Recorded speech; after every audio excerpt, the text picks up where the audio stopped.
Bom dia, então, irmãos. Vamos começar a nossa escola bíblica dominical, orando ao nosso Deus. Senhor Deus amado, te louvamos e agradecemos, Senhor, por mais esse dia, Senhor, pela semana que tivemos. Te agradecemos, Senhor, pela tua palavra, que possamos estudá-la, Senhor, com esmero, que possamos te buscar todos os dias de nossa vida, Senhor, com toda a profundidade, Senhor, necessária para que possamos crescer, Senhor, em estatura, em graça, Senhor, em conhecimento de ti, Senhor.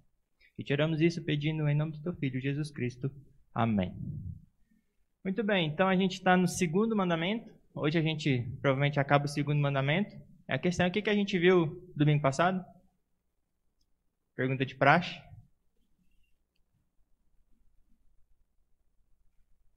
A primeira provinha é depois do quarto mandamento. Como é que vai? Provinha por escrito. Sem consulta.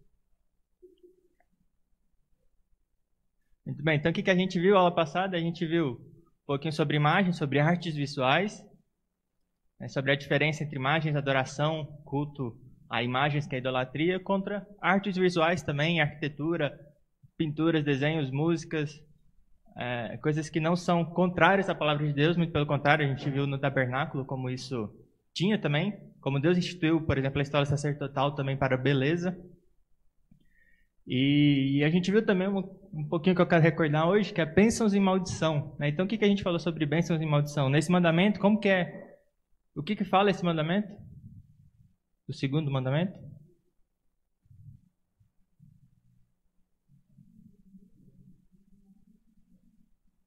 E no final fala o quê? Sobre bênçãos e maldição? Êxodo 20, 4 ao 6, se não me engano. O que está escrito lá?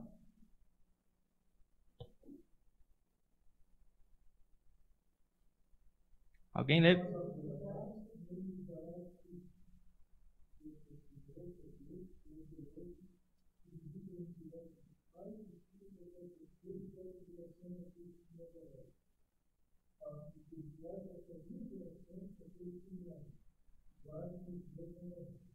Então a gente viu que essas bênçãos e maldições não é um aviso aos filhos, mas é um aviso principalmente a quem? Aos pais. Ao impacto que a vida dos pais tem em relação aos filhos, aqueles que estão sob seus cuidados, que estão olhando para ele, tendo eles como exemplo, de como você andar fora dos caminhos de Deus, como isso pode impactar seu filho, o filho do seu filho, até a terceira geração, como você pode desvirtuar uma família inteira e fazer com que pereçam a alma de cada um deles. E pelo contrário, como Deus é misericordioso, Ele fala que se você seguir nos seus caminhos, a bênção virá por 1000 gerações. Se você é fiel a Deus, se você demonstra isso, vive realmente isso diante dos seus filhos, como Deus é fiel e misericordioso, que faz com que a sua família, por gerações sem fim, 1000 gerações, andem nos caminhos de Deus. Então que maravilha é saber que nosso Deus abençoa aqueles que são fiéis a Ele, abençoa as suas famílias também, não somente pessoalmente. A gente viu sobre como Deus corrigiu essa ideia de que os filhos não pagam pelos pecados dos pais e os pais não pagam pelos pecados dos filhos. Aquele ditado famoso de que os nossos pais comeram uvas verdes, foram os nossos dentes que embotaram. Deus falou que não se diga isso em Israel. Isso não faz sentido nenhum. A alma que pecar, essa que morrerá. Então, bênçãos e maldições aqui é um aviso para nós pais, para nós que estamos cuidando de alguém, para pessoas que estão à nossa volta olhando para nós. Como é importante que sejamos fiéis em tudo que fizermos, porque isso trará bênçãos para as nossas futuras gerações. A gente viu um pouquinho sobre campanhas iconoclastas, destruição de imagens, sobre como o povo via em Israel que não havia imagens, como a gente viu Pompeu lá quando conquistou Jerusalém em 63 a.C., falando que o templo era um lugar vazio, desocupado, um segredo vazio, porque não havia lá imagens da deidade, porque não é assim que Deus instituiu o seu culto. Não é por meio de imagens que a gente se aproxima de Deus. Deus fez um pacto conosco, não foi? No Decálogo a gente tem esse pacto de Deus sendo feito conosco. Deus fala do pacto dele em relação do Decálogo, dele fazendo o prólogo dos 10 mandamentos, falando como isso é uma aliança conosco, uma aliança de misericórdia conosco, que nos liberta. Libertou o povo do Egito, da casa da escravidão, da servidão, e também nos liberta do pecado, especialmente na nova aliança, como isso é uma aliança conosco, onde nós temos acesso ao Deus transcendente, que veio até nós e se comunicou conosco e fez uma aliança conosco. e falou que não é permitido imagens, não é essa forma de adorar e se aproximar dele. E passando já para a parte que a gente falou um pouquinho sobre o livro dos leigos, a questão que Lutero ainda permitia, e como o Catecismo de Heidelberg fala, que imagens como livro para leigos não é a forma correta de transmitir o Evangelho, é que Deus sempre instituiu a transmissão do Evangelho através da pregação, através da palavra, através da pregação viva e eficaz da palavra de Deus. É que a fé, a gente viu como a fé vem pelo ouvir e ouvir a pregação da palavra de Deus. Então a gente não aceitamos essas desculpas de que imagens e coisas servem para instrução, sendo que Deus instituiu como instrução a palavra. A gente viu até a Shema lá, que fala depois que é para os pais ensinarem os filhos como? No domingo, na escola dominical e pronto. Então, como é que está escrito lá? Deuteronômio 6, de 4 para frente. Então, ouve, Israel. O Senhor teu Deus é o único Deus. Amarás, pois, o Senhor teu Deus de todo o seu coração, de toda a sua força, de toda a sua alma, de toda a sua alma, de toda a sua força. Aí essas palavras que hoje eu te digo, vai fazer o que com seu filho? Ensiná-las enquanto está sentado, enquanto está deitado, ao levantar, ao caminhar pelo caminho, escreverás nos umbrais das suas portas. É todo o tempo falando a palavra de Deus para os seus filhos, para que eles possam crescer nos caminhos de Deus e saibam quem é o Deus que eles adoram, quem é o Deus que o pai dele teme e serve, para que isso vá bem para os filhos, para que isso vá bem para a vida deles.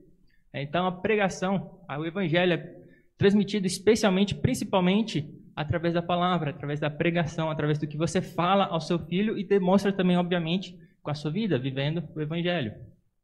Não por meio de imagens. A gente viu que nem todas as imagens devem ser colocadas na mesma categoria. A gente viu sobre cruz, onde em nenhum tempo a gente vê alguém em igrejas evangélicas adorando ou fazendo qualquer menção honrosa a uma cruz, a um símbolo. Embora a gente goste de ter o símbolo da cruz, que nos remete à obra de Jesus Cristo.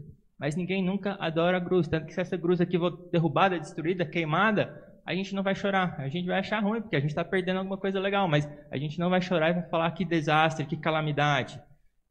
A gente não vai se importar no sentido como se fossem as imagens que as pessoas realmente veneram e adoram se importariam. Porque a cruz não tem um lugar no nosso coração. Quem está no nosso coração, quem tem a totalidade do nosso coração, é Jesus Cristo. É o Deus vivo que saiu da cruz, que saiu do túmulo. Ele saiu da cruz morto, mas saiu do túmulo ressurreto. Então nós adoramos e temos apenas a Deus no nosso coração. Sim.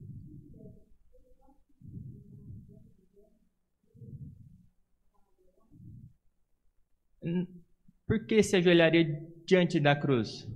A questão é por que a gente faria isso, né? O que tem na nossa mente, no nosso coração, para que a gente queira ajoelhar diante da cruz e não no nosso quarto em secreto, por exemplo?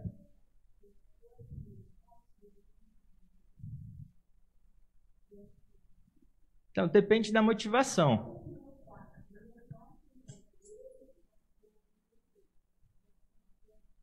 Então, se você sai do seu lugar para ir para a cruz porque acha que ali seria um lugar melhor, eu diria que não. Se não tem espaço, tá alguma coisa assim, ajoelhar, sim. Não faz diferença ajoelhar aí e ajoelhar ali na cruz. Agora, se você tem a intenção de ajoelhar na cruz pensando que ali vai ser algum lugar melhor, tem algo errado. Então não é errado. A gente está num acampamento, uma coisa assim, a gente está fazendo...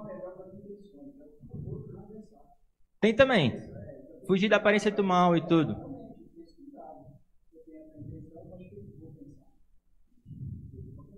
Uhum.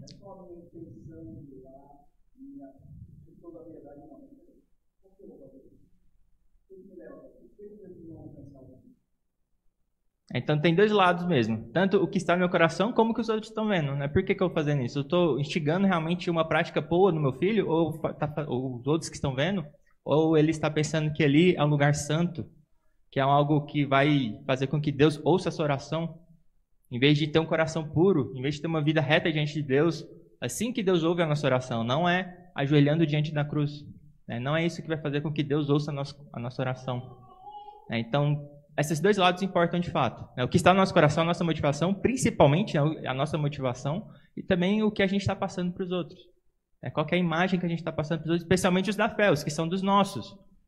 O que será que eles estão pensando? A gente está levando eles para um bom caminho ou a gente está desvirtuando eles, fazendo com que eles pensem que tem objetos sagrados que devem uma veneração, que ali a gente consegue uma adoração melhor a Deus? Sendo que a gente viu a questão de Deus ser espírito, né? Que nós podemos adorá-lo em espírito e em verdade. Lembram o que isso significa? O que significa quando a gente fala que Deus é espírito?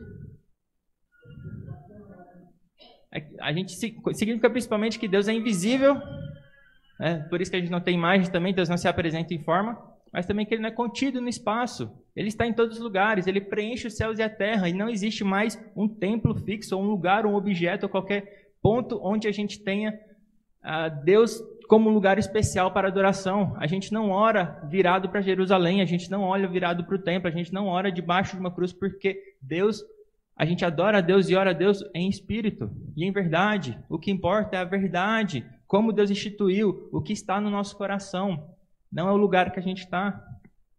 Então não faz sentido.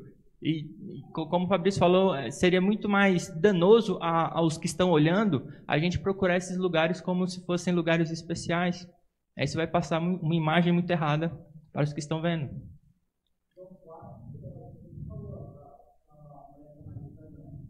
Sim, chegará o tempo, já chegou, em que os verdadeiros adoradores adorarão em espírito e em verdade, nem em Gerizim, nem no templo. Mas agora a gente adora aqui. A gente adora na nossa casa, a gente adora em todo o tempo, em todos os lugares, não importando onde a gente está, porque Deus é Espírito.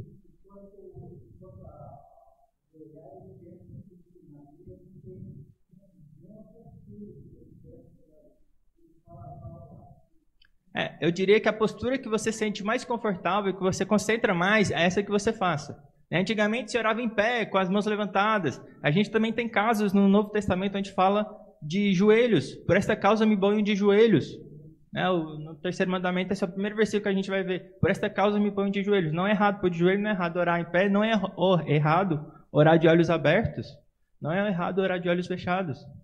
Você não pode ser constrangido a se ajoelhar, por exemplo. A gente fala quem achar que se ajoelhe, para mostrar reverência, alguma coisa assim, mas você não deve ser constrangido. Você não deve ser obrigado a fazer uma forma fixa de adoração, porque não é assim que Deus instituiu. A gente vai ver depois, talvez com mais cuidado, formas como culto. Então tem uma certa rigidez, mas a gente tem muita liberdade nisso também. A gente não pode cultuar de qualquer forma, obviamente. A gente não pode substituir a palavra de Deus, por exemplo, por uma cantata e achar que isso é um culto. A gente não pode fazer isso, mas a gente também não pode falar que o culto é somente se começa em tal horário, se tem a liturgia desse jeito, se canta somente salmos. A gente também não pode definir isso porque a Escritura não fala isso. Então a gente tem muita liberdade por um lado, por outro lado também a gente tem que tomar muito cuidado para não deixar de fazer o que Deus ordenou. Então a gente tem que fazer conhecendo as Escrituras. Se a gente não lê a palavra de Deus, se a gente não conhece as Escrituras, a gente não sabe como se aproximar de Deus, a gente não sabe como orar, a gente não sabe como adorar.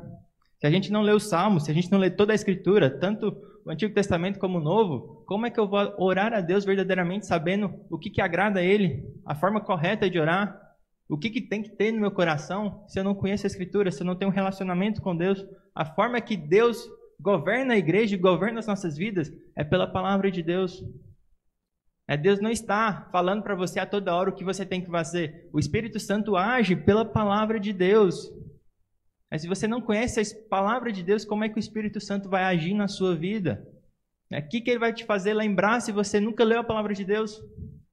Se a tua cabeça está vazia ou está ocupada com as coisas do mundo, como que o Espírito Santo vai agir na sua vida e de guiar pelo caminho santo se você não tem a palavra de Deus no seu coração? Certo? Talvez a gente desvie um pouquinho. Mais alguma coisa que vocês queiram falar? Ou ainda resta alguma dúvida? Podem tirar depois também, se quiserem, né? Muito bem, então para a parte que faltou, seria a questão de formas rígidas. Então a gente fala que não existe um culto sem forma. Como é que a gente vai cultuar sem alguma forma, sem alguma liturgia, sem algum jeito de fazer o culto? Mas alguns hábitos, eles podem degenerar, como o autor fala, em formas fixas, em formalismo. Então, em vez de estar adorando verdadeiramente a Deus, a gente está preocupado com formalismo e acaba esquecendo o objeto do nosso culto, que é o nosso Deus, o nosso Senhor. Então, liturgias, por exemplo, que limitam hinos, melodias, versões da Bíblia, estilos de pregação, o autor coloca isso como formas fixas. É que eu tenho adendo para falar que estilo de pregação pode ser qualquer um desde que seja expositivo, certo? O que é uma pregação expositiva?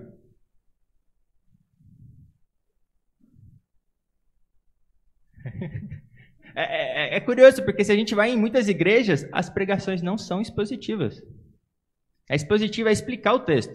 Você lê o texto, você explica o texto, você fica no texto, você aplica o texto. Não precisa ser sequencial. Sequencial é a forma que a gente costuma fazer aqui. Todos que estão aqui, pelo menos há 3, 4 domingos, sabem que o nosso pastor prega expositivo sequencialmente. E essa é a forma que muitos pregadores pregaram. John MacArthur, ele prega sequencialmente, na maioria das vezes. Steve Lawson, todos os grandes pregadores do nosso tempo, eles pregam expositivamente, sequencialmente. Martin Lloyd-Jones, que foi colocado como o primeiro pregador que se conhece, registrado, que tem a pregação expositiva, era sequencialmente. Embora muitas vezes fazem também temáticos, pegam vários versos da Escritura, mas leem os versos, explicam o contexto, aplicam aquele verso, eles ficam no texto, eles não ficam com mensagens dos nossos tempos, mensagens que nós queremos ouvir, mas eles explicam a Escritura. Porque, como a gente falou, Cristo governa a igreja através da palavra de Deus. Se a palavra de Deus não é lida no culto, e não é explicada no culto, e não é aplicada, ou tem as implicações da nossa vida, a doutrina é tirada da Escritura, como que Cristo vai governar aquela igreja? Como é que Cristo vai comandar essa igreja de forma que a gente realmente adore a Deus, saiba e conheça o Deus verdadeiro, se a palavra de Deus não é lida e não é explicada? Então isso aqui o autor não explica muito bem o que ele fala sobre estilo de pregação, mas a explicação pode ter alguns estilos diferentes, formas diferentes que o pastor fala, a questão que a gente fala como homilética e tudo mais, mas tem que ser expositiva. É muito perigoso, ou extremamente errado, para dizer diretamente, fazer uma pregação que não seja expositiva, que não explique o texto, que não leia a Escritura e não explique o texto. Então, se você vai numa igreja onde o texto é lido, fecha a Bíblia e começa a falar coisas que não tem nada a ver com o texto, o que está acontecendo ali?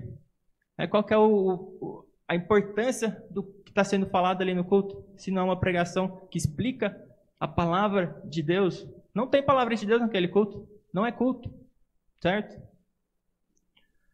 Mas fora isso, a gente não limita, certamente há uma forma bem fixa de liturgia, onde tudo bem definido, tamanhos definidos, tipo de música definido, tipo de melodia, se pode bateria, se pode teclado, isso realmente a gente tem uma liberdade. Mas o principal é a palavra de Deus sendo explicada.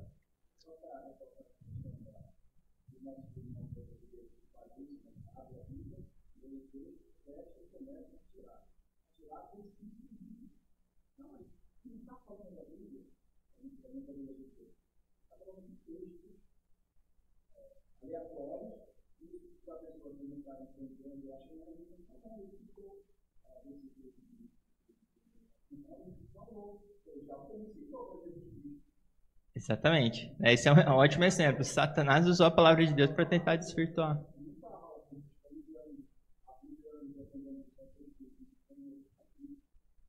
Tem uma frase que eu já ouvi há muito tempo também, muito conhecida talvez, é que muitos pregadores falam que já tem a mensagem perfeita, só falta achar o texto da Bíblia para poder passar aquele sermão. Então, obviamente, não é a palavra que está sendo pregada, mas é o pregador falando. Então, se é o pregador falando ali, se é a pessoa falando em nome dele, não em nome de Deus, não é culto. Certo? A palavra não está sendo pregada. Certo? Ademais disso, a gente tem também que a religião autodeterminada, que é o principal foco desse mandamento, a religião autodeterminada, não é a forma que Deus institui para que nós nos religuemos a Ele, mas a forma que nós achamos que devemos religar a Ele. Essa religião autodeterminada, ela geralmente é acompanhada de grande apresentação, de grande pompa, de luzes, fumaças, shows, coisas que agradam os nossos tempos, as pessoas dos nossos tempos, onde a gente tem aquela exposição pública muito grande, onde a gente tem aquela abundância de palavra, como a gente começou a falar disso no domingo passado, sobre a abundância de palavra. A gente começou a falar disso, na verdade, do Pai Nosso. Aí é certo eu ficar recitando o Pai Nosso?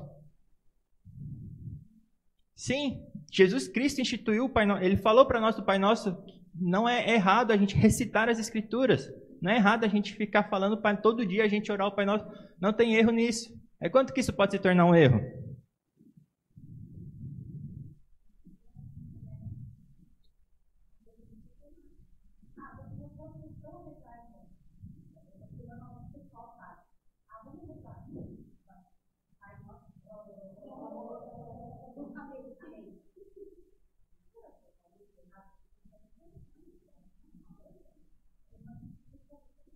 Isso é basicamente uma introdução do próximo mandamento. Tomar o nome de Deus em vão. Quando a gente usa o nome de Deus de forma vazia.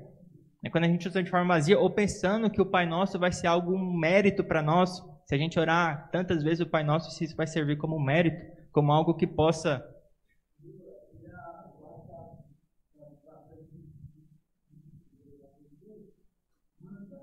Mantra. Onde a ideia do Intu, por exemplo, a meditação dele é esvaziar a sua mente. A meditação do cristão é como?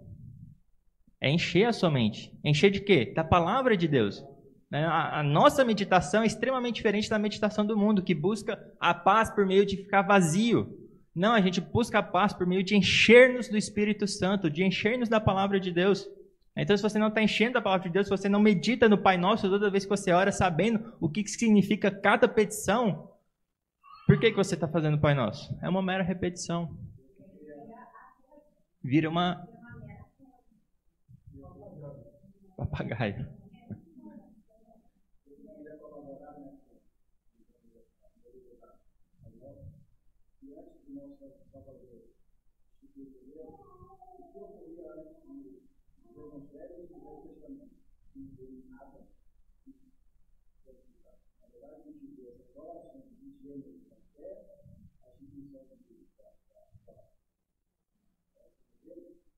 Essas orações contidas no Pai.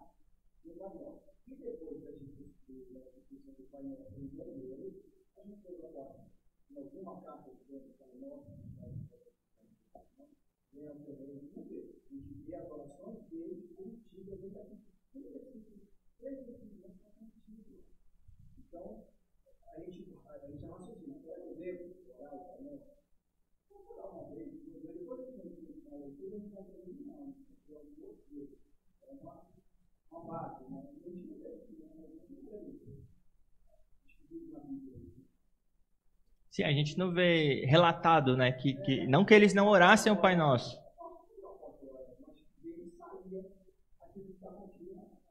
Embora muitos textos antigos também a gente vê isso como parte da liturgia de um culto.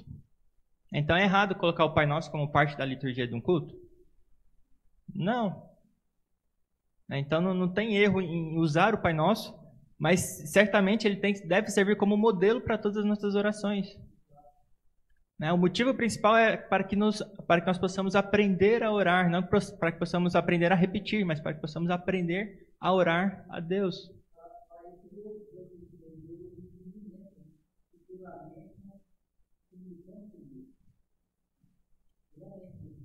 A gente pode orar sem falar em voz alta.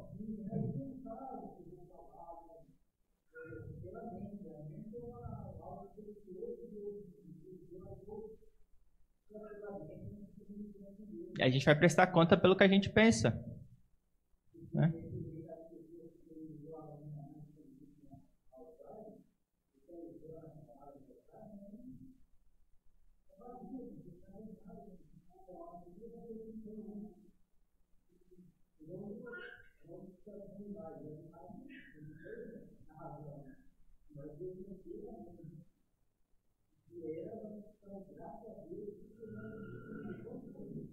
Podemos nos relacionar com Ele. Aí a gente tem que orar quanto? Orar sem? Aí a gente vai orar sem cessar como? Repetindo o Pai Nosso ou orando o que está contido no Pai Nosso? É como Neemias, uma oração bem famosa que a gente tem, que era um homem de oração, mas quando ele precisou lá naquele momento, ele fez uma oração super curta. E na sua mente, provavelmente. Lá não fala que foi uma oração em voz alta, se não me engano. Aí nós somos chamados a fazer isso, e todo o tempo orando. Não importa o que a gente está fazendo. Lavando a louça, trabalhando, orando. Caminhando, andando na nossa mente, orando e falando com Deus.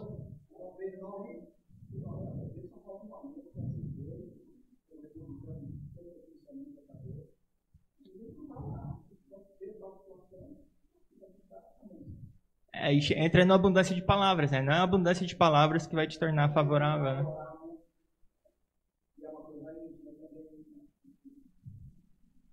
Certo? Um outro ponto ali que tem então é conjunto de preceitos. Então o que isso quer dizer? Então o texto ali é Jesus criticando os fariseus, que colocam fardos pesados e nem eles mesmos estão dispostos a carregar. Então, de novo, a questão da liberdade. Deus, Ele nos dá bastante liberdade. Ele instituiu a sua lei, instituiu várias formas que a gente deve andar, mas Ele nos deu bastante liberdade. Ele não nos obriga a casar com uma certa pessoa, mas fala que pode se casar com qualquer um que tenha a mesma fé. Ele não nos obriga a fazer coisas bem específicas. Ele não dá um conjunto de preceitos gigantes. Ele fala para lembrar do sábado e honrar e adorar Ele, santificar o dia. Mas Ele não fala quantos passos você tem que andar. Ele não fala quantas vezes você tem que vir no culto, quantas vezes você tem que fazer qualquer coisa. Deus te dá uma liberdade gigante. E muitas vezes quando a gente tem esses conjuntos de preceitos, é extremamente um mau sinal. Esses dias eu vi uma resposta, onde a pergunta era sobre limitação de filhos, sobre se podemos limitar quantos filhos nós temos, ou qual seria motivo justo de limitar, ou uma forma justa de limitar quantos filhos nós temos. E teve todas as respostas lá, e depois o Sinclair Ferguson, que é um pastor muito bom, bem pastoral, ele respondeu assim, ele falou assim: tomem cuidado com livros que te falam exatamente o que você deve fazer. Normalmente o autor quer que você copie exatamente a forma que é o casamento dele, ou a forma que ele faz as coisas. Cristo, ele não institui essas formas exatas para fazer. Geralmente esses formalismos, essas formas fixas, esses conjuntos de preceitos, é um mau sinal, onde está fugindo da Bíblia, está desvirtuando e está caindo para um legalismo. Então ele fala, fuja de todos os que, em vez de falar sobre os princípios da Bíblia, te dão formas, te dão um conjunto de preceitos gigantes que simplesmente replica o casamento que ele tem, sendo que nem todo mundo é igual. Então ele fala sempre isso, eu achei muito interessante, fuja dessas pessoas que estão esses conjuntos de preceitos, isso cai muito bem nessa parte aqui, fuja desses lugares, dessas igrejas, desses livros que te falam exatamente o que tem que fazer e não falam sobre os princípios que regem a nossa vida.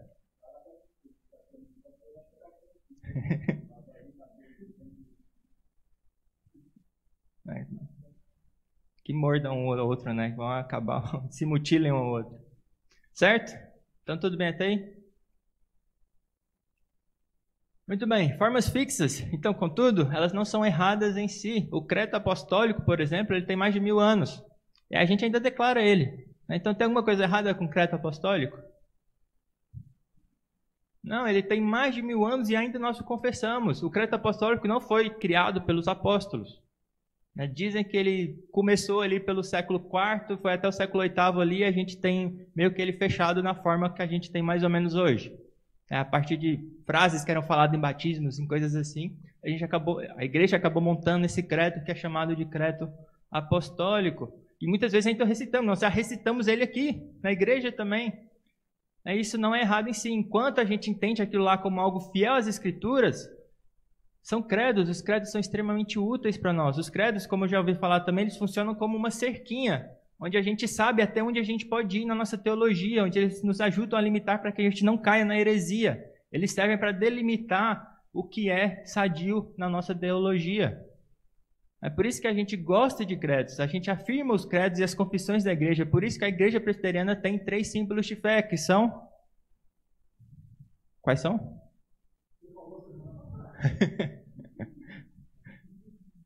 Não, símbolos de fé, não sagramentos.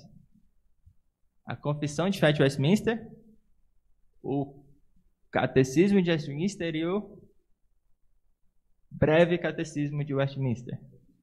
Esses 3. Não é a cruz que é o símbolo de fé da igreja presbiteriana. São esses 3. E o que isso significa? Os símbolos de fé significa que eles dão um resumo fiel, que a gente considera fiel às Escrituras, onde a gente pode ler esses símbolos de fé para a gente ter uma noção de quão bem a gente está na nossa teologia, de quão certo está o nosso pensamento. Eles nos ajudam para que a gente tenha uma teologia, a cerquinha lá funcione bem, para que a gente saiba até onde a gente possa ir. Certo? Porém, exaltar um credo ou confissão, como a nossa própria confissão fala, exaltar isso a um nível de escritura ou acima de escritura é errado. É negar a autoridade da Escritura quando a gente afirma que um credo ou uma confissão ou alguns escritos de santos fiéis estão acima da Escritura. Isso é contrário à palavra de Deus, é contrário ao que a própria Bíblia ensina. Quando a gente tem isso, quando a gente pensa que um credo, uma confissão está acima da Escritura, que é sagrado, que a gente não pode tentar corrigir quando a gente vê um erro, a gente está idolatrando aquilo lá, que não é a palavra de Deus, a gente está idolatrando algo errado. Então os escritos de santos são úteis, os livros que nós temos são extremamente úteis, mas não são a Escritura de Deus. Então, todos esses livros a gente tem que ler analisando eles. A gente tem que ler realmente criticando esses livros para saber se eles estão fiéis às Escrituras. A Escritura é diferente. Quando a gente lê a Escritura critica a gente. A gente tem que se conformar ao que a Escritura diz. Quando a gente lê os livros, a gente tem que ver se os livros se conformam à Escritura. A Escritura é a regra, é o padrão pelo qual nós devemos julgar todas as coisas. Certo? Então, credo, se não condiz com a Escritura, ele tem que ser jogado fora, ou corrigido. Mas quando a gente vê que um documento não condiz com o que a Escritura diz, a gente não tem que considerar aquilo lá mais como algo bom para nós. Ou a gente corrige ou a gente joga fora. A mesma coisa vale para músicas. Músicas são uma parte importante da nossa vida. Pelas músicas nós decoramos muitas coisas. Se uma música, se a gente vê que ela está indo contra a palavra de Deus, ela não deve mais ser cantada, de forma alguma. Porque a gente está levando as pessoas ao erro. Aquilo lá vai ficar fixado na cabeça das pessoas muitas vezes mais do que a própria Escritura. Então a música é extremamente importante que ela tenha uma letra que condiz com a Escritura. Por isso que muitas vezes nós gostamos de hinos, porque hinos já foram validados ao longo do tempo. E geralmente são letras que têm uma profundidade muito grande, não são repetições que não nos ensinam a doutrina de fato, mas hino, cada vez que você entende, compreende cada vez mais a Escritura, você vai vendo as sutilezas que tem nos hinos, das doutrinas, e você realmente vai adorar e louvar a Deus cada vez com mais força, sabendo o que aquele hino lá está dizendo, todas as implicações do que nós estamos cantando. Serão lembrados. Como é mais fácil lembrar um hino?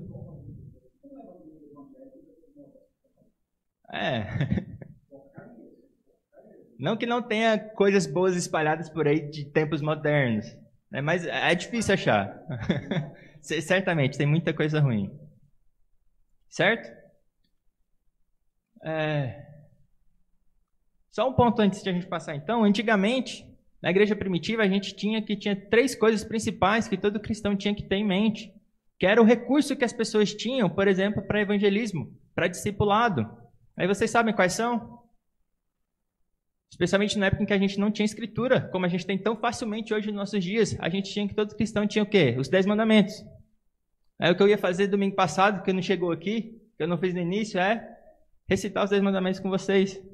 Então lembra que a gente sempre faz isso? Qual que é o primeiro mandamento? Não terás. Qual que é o 10º mandamento? Mudou a ordem. Eita. E agora? Não co. Qual que é o 9º mandamento? Vamos fechar a Bíblia para ver que a gente tem isso de cabeça. 9º mandamento, não tirarás falso testemunho. 8º mandamento, não furtarás. 7º mandamento, 6º mandamento, 5º mandamento,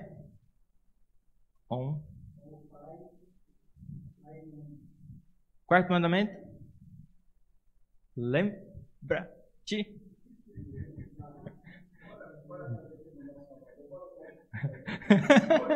Não, os 10. 3º mandamento, não tomarás o nome do Senhor teu Deus em vão. 2º mandamento, que a gente está vendo agora, não farás para ti imagem de escultura. E 1º mandamento, não terás outros deuses. Então, na minha época, minha mãe falava que a gente tinha que pegar a tapuada de cor e salteado. Né? Então, vamos decorar esse salteado também, né? Fora de ordem.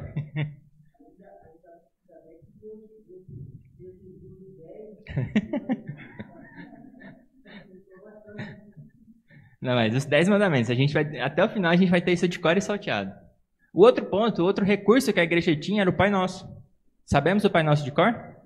Pai Nosso que estás onde? Santi? Venha. Seja. Assim. Nos. Como? Não? Mas? Pois teu é o reino, o poder e a glória para sempre. Amém. E o terceiro recurso? Vamos ver se a gente sabe de cor. O credo apostólico. Creio em Deus Pai todo. Creio em Jesus Cristo, seu único Filho, nosso Senhor, o qual foi concebido por obra do Espírito Santo, nasceu padeceu, foi crucificado, morto, sepultado, desceu em Hades. Tem algumas variações, né? Então, credo, antes de mais nada, dependendo, pode ter algumas variações. Tem variações que não tem se desceu em Hades, tem umas que tem. Então, desceu em Hades, depois ressurgiu dos mortos ao terceiro dia, subiu aos céus, está sentado à direita de Deus Pai Todo-Poderoso, que onde há de vir para julgar os vivos e os mortos. Crê no Espírito Santo, a Santa Igreja Universal, na comunhão dos santos, na remissão dos pecados, na ressurreição do corpo, na vida eterna. Amém. Então esse era um recurso que a igreja tinha para evangelismo, para discipulado. O credo que afirma o que nós cremos, como nós cremos, quem é Deus, quem é Jesus Cristo. Nesse caso aqui não detalha muito bem que é o Espírito Santo. Depois a gente tem credos que falam mais sobre isso também. A gente tem credos que falam sobre a natureza de Jesus Cristo.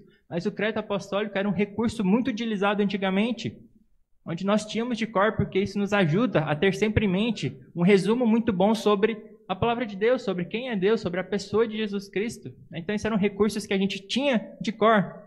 Muitas vezes, hoje em dia, a gente não tem de cor. Muitos crentes por aí não têm a palavra de Deus no seu coração, não sabem os 10 mandamentos. Lutero, ele falava palavras muito fortes sobre isso, né? Que os crentes não sabiam os 10 mandamentos e não sabiam o Pai Nosso. E ele criticava duramente essas pessoas. Aí por que a gente não tem isso em nossa mente também? Ruim não é. Muito pelo contrário.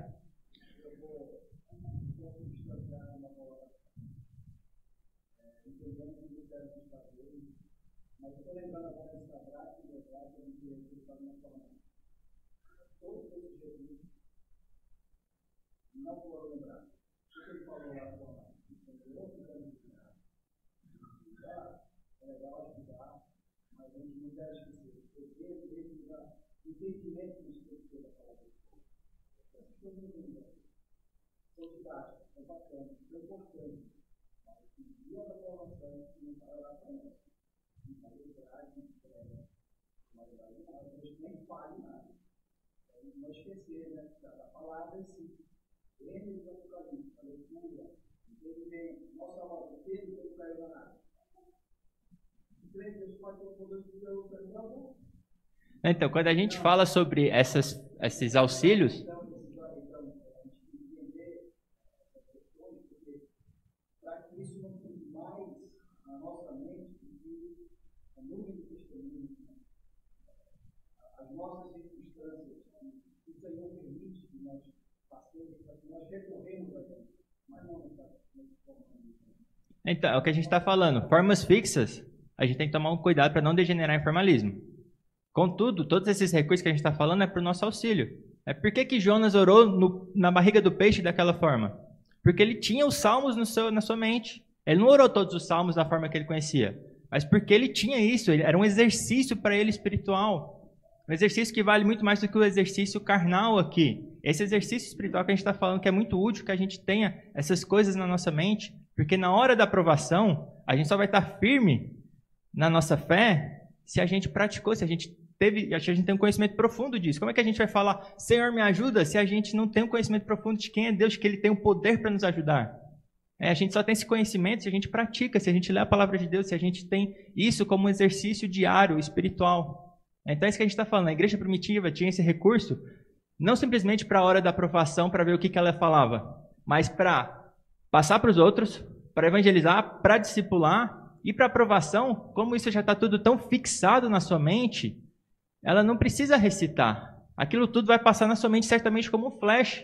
E ela vai falar provavelmente poucas coisas, mas o seu coração vai estar firme. Tanto que um dos primeiros credos que é dito é o credo lá da igreja primitiva quando iniciou a perseguição, que era o quê? Cristo Curios. O que significa? Ao contrário de César Curios.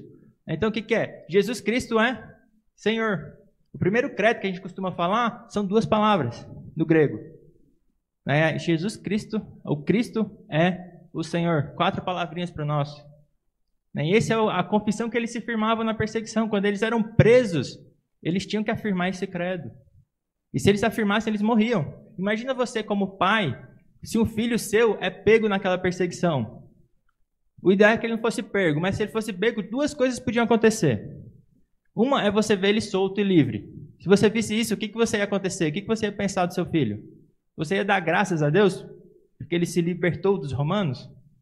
Não, você ia lastimar, porque ele não ficou firme na sua confissão, porque ele afirmou que César é Senhor, ele abandonou a sua confissão. Agora, se você vê o seu filho sendo levado a morrer pelas bestas, pelas feras, ou ser uma tocha no jardim de um imperador, você ia dar glória a Deus porque ele manteve firme aquele credo, aquela confissão, aquilo estava no seu coração. Ele realmente entendia que Jesus era o Senhor ao ponto de não importar com a sua própria vida, a entregar a sua carne para sofrer terrivelmente nesse mundo, sabendo que a alma dele estava segura em Jesus Cristo. Então esses credos, essas confissões, mesmo sejam curtas, compridas, grandes, não importa quais recursos você usa, se você se enche da palavra de Deus, quando chega esse momento onde você tem que decidir entre a sua carne, seu corpo, seu sofrimento e a eternidade com Jesus Cristo, se você tem esse exercício diário, a palavra de Deus realmente no seu coração, você vai afirmar que Jesus Cristo é o Senhor, e vai ser morto terrivelmente. Mas você sabe que aquilo lá é extremamente temporário. Aquilo lá nada é comparado ao que Jesus Cristo sofreu. Em troca da alegria que estava proposta, ele suportou a morte de cruz. E a nossa alma está segura no nosso Senhor. Por isso a importância dos credos e confissões nesse sentido. Para que a gente tenha a palavra de Deus, Deus realmente no nosso coração. Sim.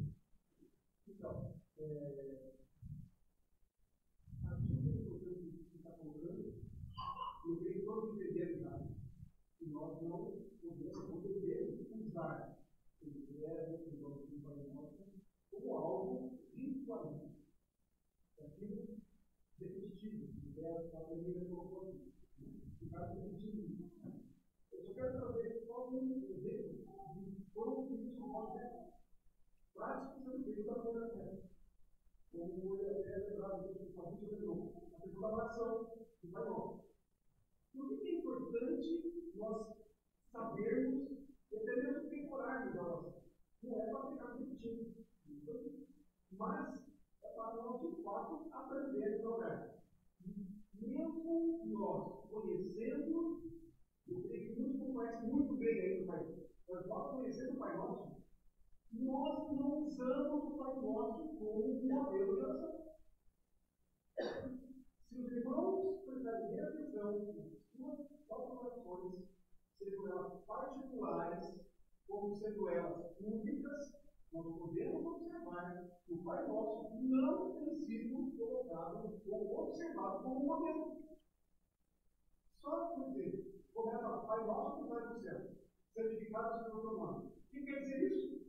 Quando começamos a nossa oração, a primeira coisa que temos que fazer é adorar o nosso Deus.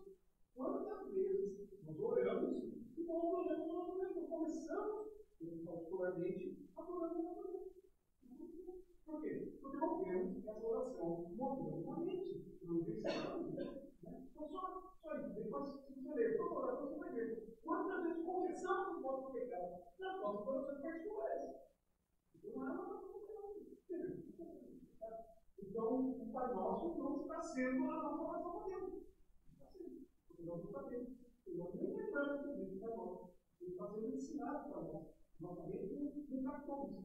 Então, não transformar no ritual, numa repetição urbana, que se torna voluntário, mas servir para, quando formos fazer a nossa oração, como é que é? Como podemos orar? Para nós não principal.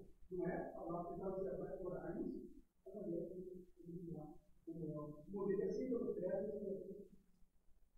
Certo. E mais alguma coisa que alguém queira falar? A gente não acabou o segundo mandamento. A gente acaba depois, ainda tem algumas coisinhas para falar. Mas é isso. Então, realmente, para você ser salvo, basta crer em Jesus Cristo e confessá-lo com a sua boca. Mais uma vez salvo, você vai se encher do seu espírito, vai se encher da sua palavra, porque uma vez que você tem isso bem fixo, sabe que Jesus Cristo ressuscitou e te ressuscitará, você não temerá nada. Certo? Então, vamos terminar com uma oração. Pedro, você pode orar para a gente, por favor?